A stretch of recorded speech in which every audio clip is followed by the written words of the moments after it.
तो फ्रेंड्स नमस्कार, good evening. स्वागत है आप सभी का हमारे इस YouTube channel open study area पर।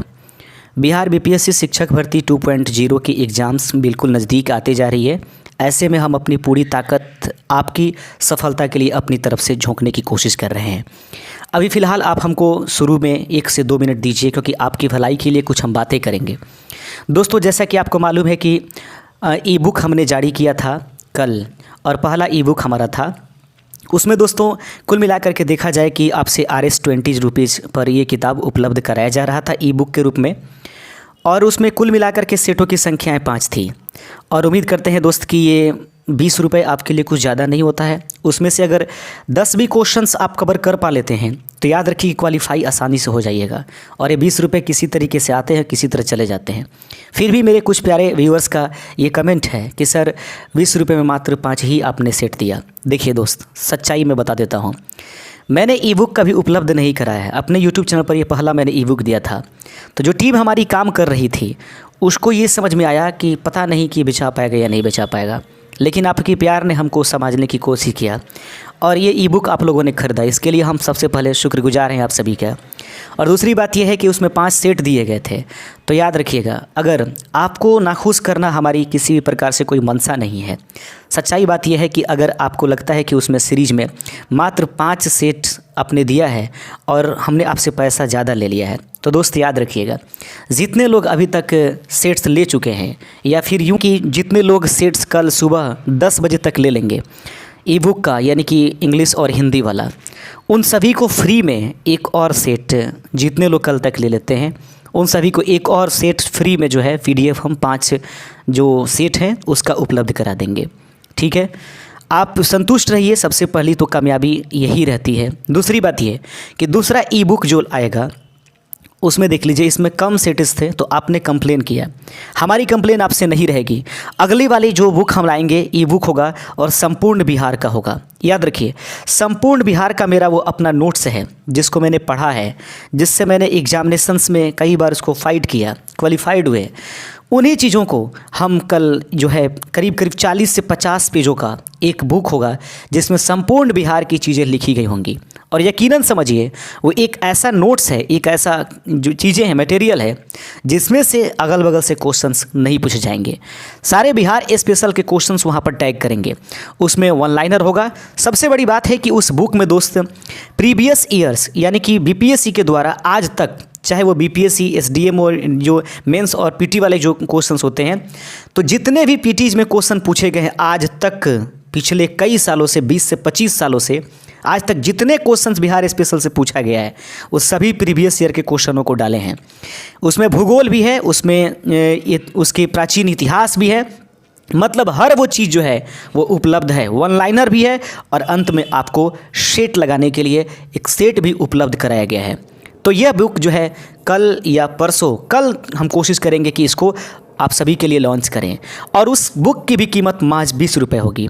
भले ही उसकी कुल मिलाकर के पेजेज जो होंगे 40 से 50 करीब हो जाएंगे, लेकिन फिर भी उसका रेट ₹20 होगा।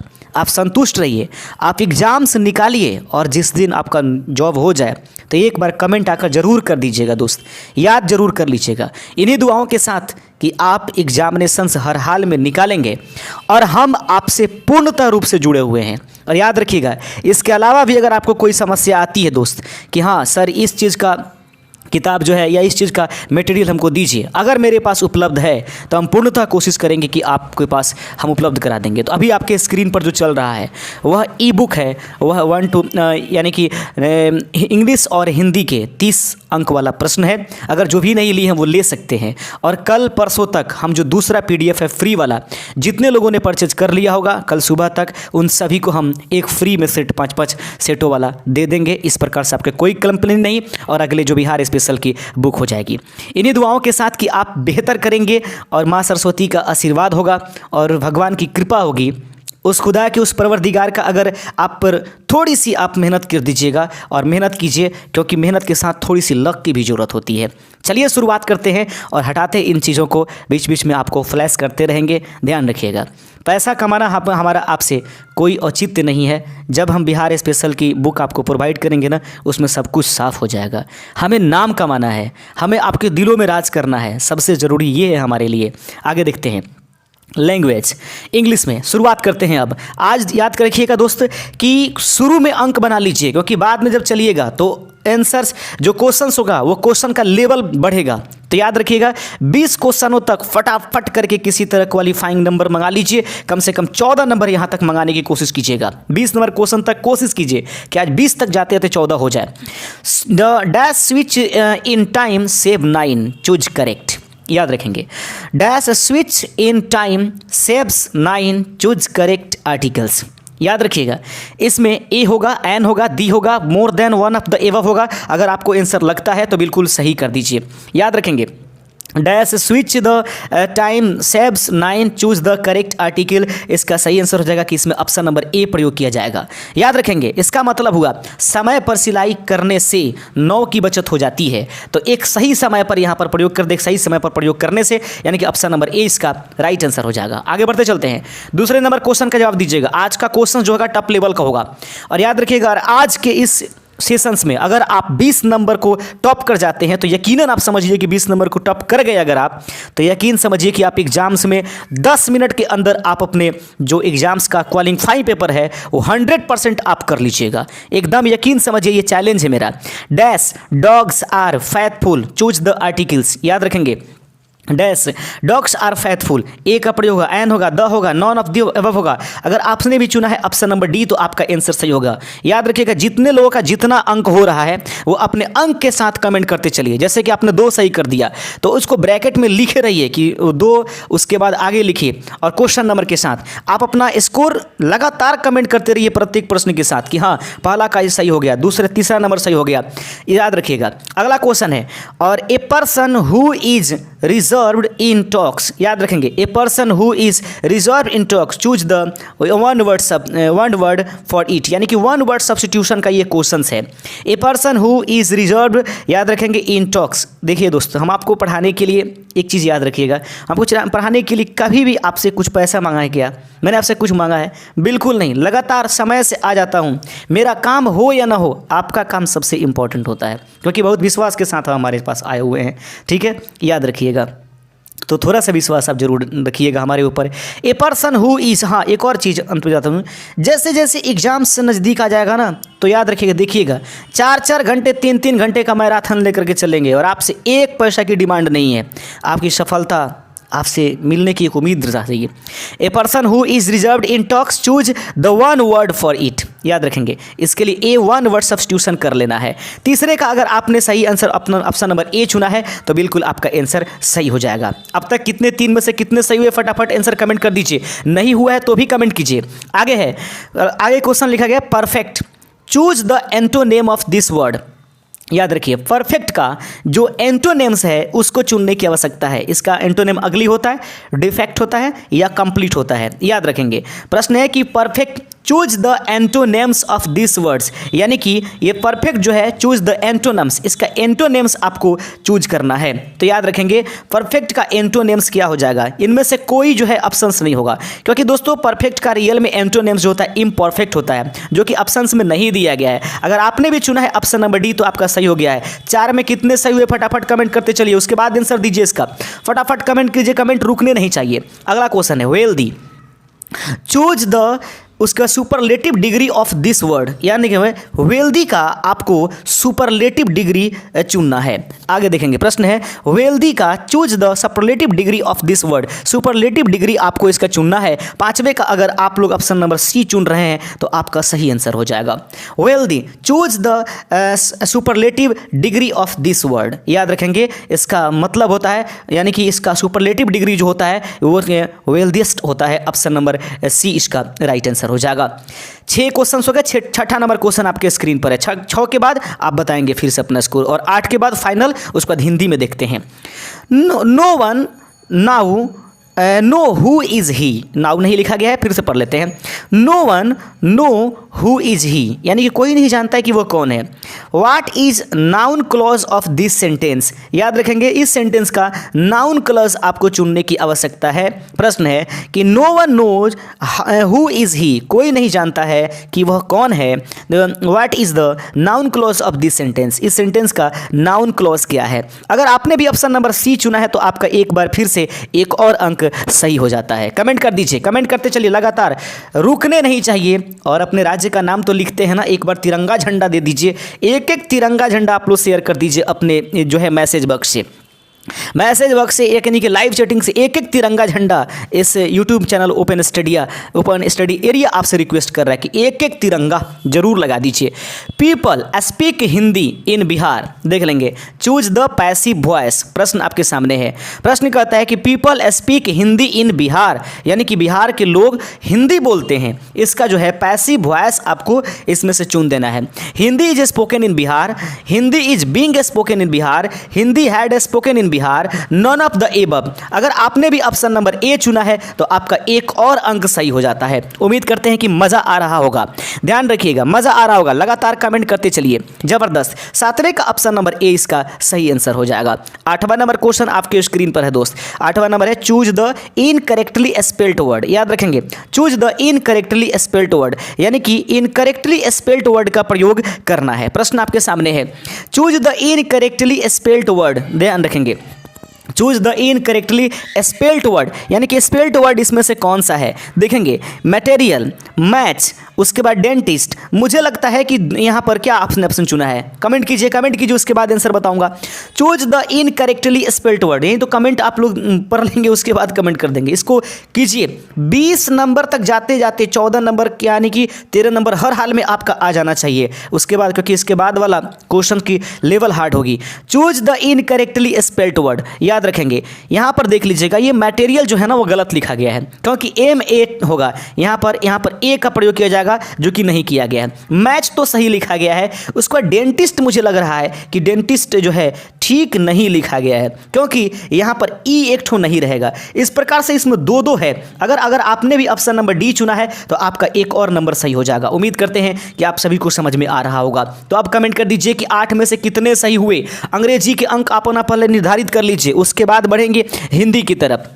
बढ़ते रहिए, लगातार जुड़ते रहिए, लाइक कमेंट दबाते रहिएगा, सब्सक्राइब करते चलिएगा, दोस्तों में शेयर कीजिएगा, उनको बताइएगा हमारे इस open study area YouTube channel के साथ। किसी प्रकार की कोई समस्या आती है कमेंट जरूर कीजिएगा। हे राम मेरी रक्षा करो, इस वाक्य में कौन सा कारक है।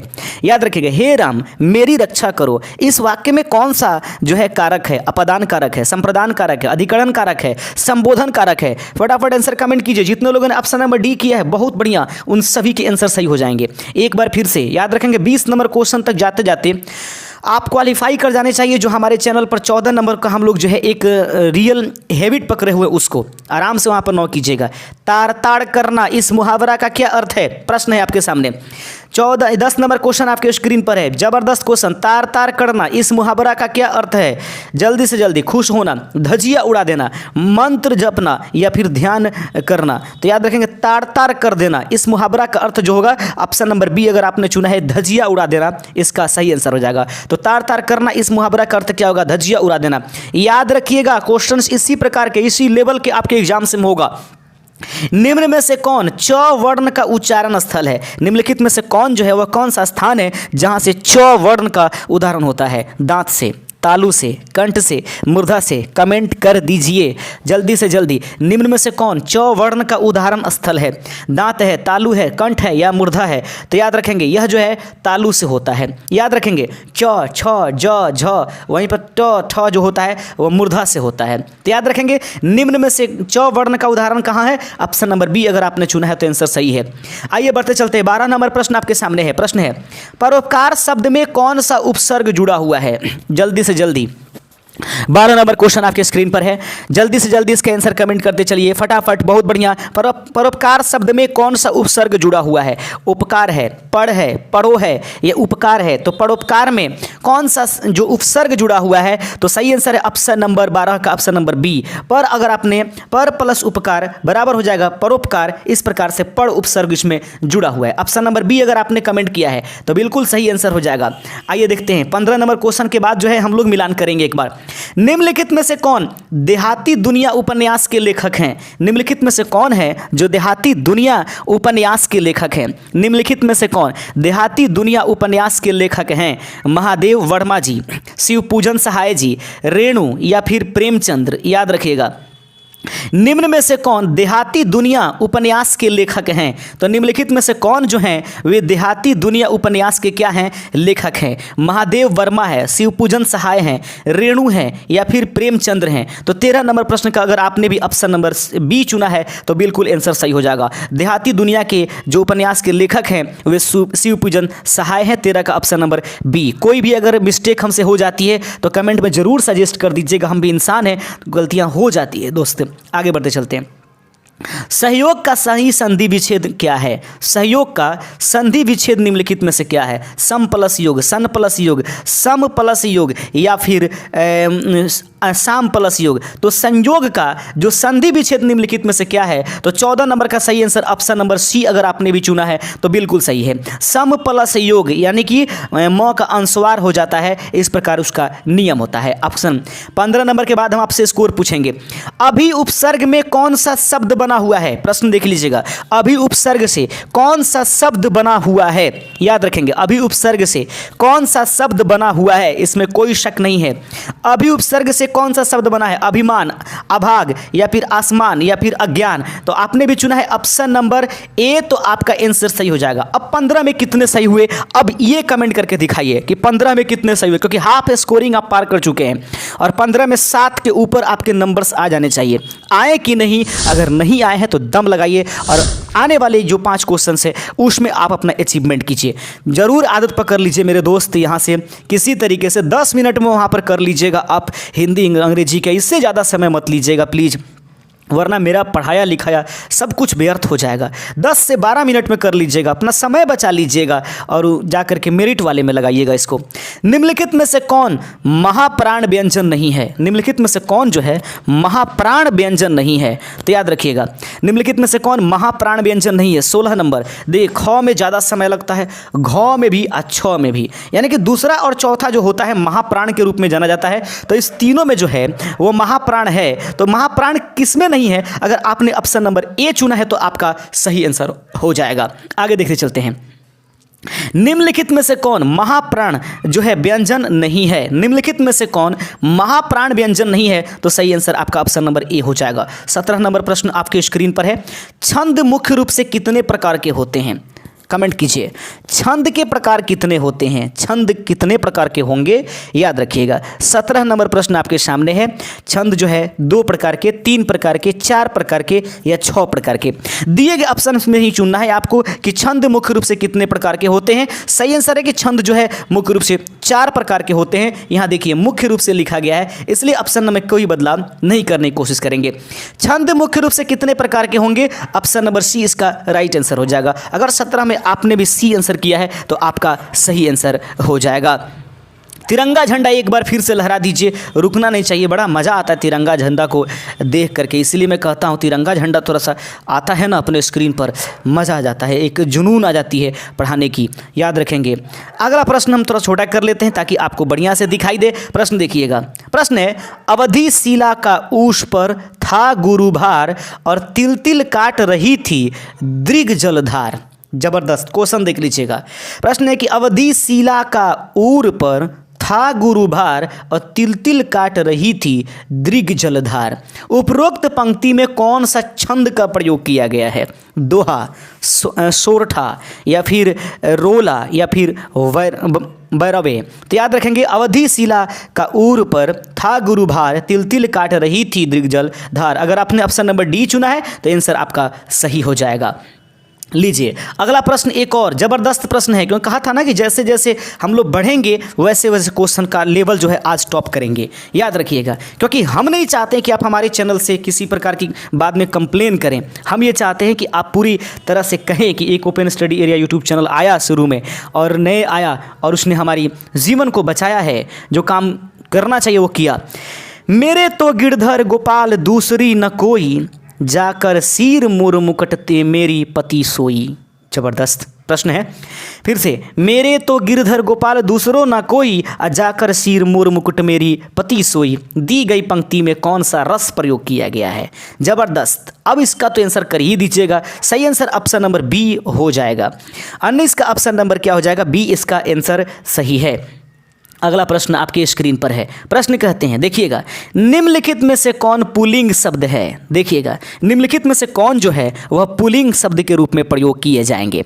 याद रखिएगा, निम्नलिखित में से कौन जो है पुल्लिंग शब्द के रूप में प्रयोग किए जाएंगे? प्रश्न है, निम्नलिखित में से कौन पुल्लिंग शब्द हैं? तो वस्तु है, उसके बाद जाति है, बुढ़ापा है और शक्ति है। याद रखिएगा, निम्नलिखित में से कौन पुल्लिंग शब्द है? तो 14 यानी कि 20 नंबर का आंसर ऑप्शन नंबर हो जाएगा सी, बुढ़ापा जो है पुल्लिंग शब्द है। अब बारी आती है दोस्त कि ये क्वेश्चन हुए 20। अब 20 में अगर आपने 10 या उसके ऊपर कर दिया है तो कमेंट करके दिखाइए कि कितने लोगों ने 10 या उसके ऊपर कर दिया है। अगर आपने इन 20 प्रश्नों में से 10 या उसके ऊपर कर दिया है तो याद रखिएगा, यकीनन समझ लीजिए कि चाहे कितना हो हार्ड कोई क्वेश्चन सेट कर दे बीपीएससी टीचर भर्ती में, आप इसमें तो कोई आपको डिस्क्वालीफाई नहीं कर सकता। याद रखिए, कमेंट जरूर ईमानदारी पूर्वक कीजिएगा। 10 या ऊपर से, अगर 10 ऊपर से नंबर्स कितने आए इसको कमेंट कीजिए, इसको कमेंट कीजिए कितने लोगों का आया। जबरदस्त, बहुत बढ़िया, बहुत बढ़िया। निम्नलिखित में से कौन पुल्लिंग शब्द नहीं है? तो बुढ़ापा, बहुत सारे लोग हैं। याद रखिएगा 20, इनको आपको कोई पीछा अब नहीं कर सकता। याद रखिएगा, इसी तरह बने रहिए एग्जाम्स तक, धीरे धीरे करके हम देखिए ना, जब मैराथन क्लास शुरू करते हैं तब देखिए ना, 2 घंटे 3 घंटे जब हम चलते हैं आपके साथ, जो विषय एक एक विषय 2-2 विषय रोज लेकर चलेंगे, 3-3 विषय। अतिथि का पर्यायवाची शब्द निम्नलिखित में से कौन सा है? कमेंट कीजिए। अतिथि का पर्यायवाची शब्द निम्नलिखित में से कौन सा है? आगंतुक, मेहमान, अभ्यागत या फिर उपर्युक्त सभी के सभी सत्य हैं। तो अतिथि का पर्यायवाची शब्द निम्नलिखित में से कौन सा है? तो आगंतुक भी है, मेहमान भी है और अभ्यागत, ये उपर्युक्त में से सभी के सभी सत्य है। अगर ऑप्शन डी आपने चुना है तो बिल्कुल सही है। अगला क्वेश्चन देख लीजिए, प्रश्न आपके स्क्रीन पर। प्रश्न कहता है, लोकप्रिय व्यक्ति का सम्मान सभी करते हैं, यह किस प्रकार के वाक्य का उदाहरण है? प्रश्न है कि लोकप्रिय व्यक्ति का सम्मान सभी लोग करते हैं, बता देना है कि यह किस प्रकार का वाक्य है। ऑप्शन है, पहला संयुक्त वाक्य है, ऑप्शन नंबर बी है मिश्र वाक्य है, विस्मयवाचक वाक्य है, या यह एक सरल वाक्य है, सरल भाषा में पूर्ण विराम से संपन्न हो गया है। इस तरीके से ऑप्शन नंबर डी अगर आपने चुना है तो बिल्कुल आंसर हो जाएगा सही। 22 का ऑप्शन नंबर डी इसका राइट आंसर हो जाएगा। आगे बढ़ते चलते 23 नंबर क्वेश्चंस देख लीजिए। 23 नंबर क्वेश्चंस जरूर देख लीजिए। प्रश्न आपके सामने है, निम्नलिखित में से कौन सा निरर्थक शब्द है? प्रश्न देख लीजिएगा, निम्नलिखित में से कौन सा निरर्थक शब्द है? दाल है, ओटी है, रोटी है, भात है। तो दाल अर्थ है, रोटी अर्थ है, भात अर्थ है, ओटी क्या होता है? ये एक निरर्थक शब्द है। तो रोटी वोटी, दाल वाल, खाना वाना, इस तरह से करते हैं ना, तो एक सार्थक और एक निरर्थक वर्ड होते हैं। जब इसको मिला दिया जाता है तो सेंटेंस और खूबसूरत नजर आने लगती है। ऑप्शन नंबर बी इसका आंसर सही हो जाएगा। बने रहिए आप हमारे साथ, लगातार आप हमारे साथ जुड़े रहिएगा।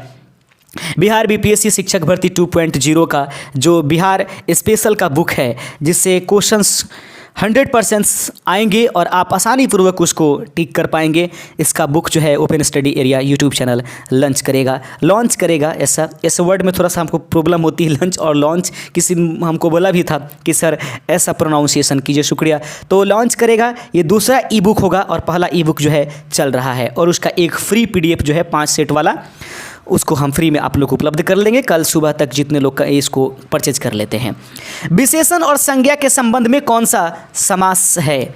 कौन सा समास बनता है? तो विशेषण और संज्ञा के संबंध में कौन सा समास बनता है? याद रखिएगा, विशेषण और संज्ञा के संबंध में कौन सा समास बनता है? कर्मधारय समास, बहुब्रीहि समास, द्वंद्व समास, तत्पुरुष समास। तो विशेषण और संज्ञा के संबंध में कौन सा समास बनेगा? 24 का ऑप्शन नंबर हो जाएगा। अगर आपने भी चुना है ए कर्मधारय समास तो इसका सही आंसर हो जाएगा। देखिए दोस्त, ये 20 रुपये आपको इसलिए कह रहे हैं ना, ताकि इसका ध्यान रखिए, इसका जो टाइपिंग कर रहे हैं उनको पैसा देना पड़ेगा, वर्क तो कर रहे हैं ना। आपको देखिए ये व्हाट्सअप नंबर जो भी लोग, चाहे जो भी टीम हमारी ये मैनेज कर रही है, वो सब लोग काम पर लगे हैं कि नहीं, किसी न किसी काम से। इसीलिए निम्नलिखित में से कौन सा स्वर का एक रूप नहीं है? निम्नलिखित में से कौन सा स्वर का एक रूप नहीं है?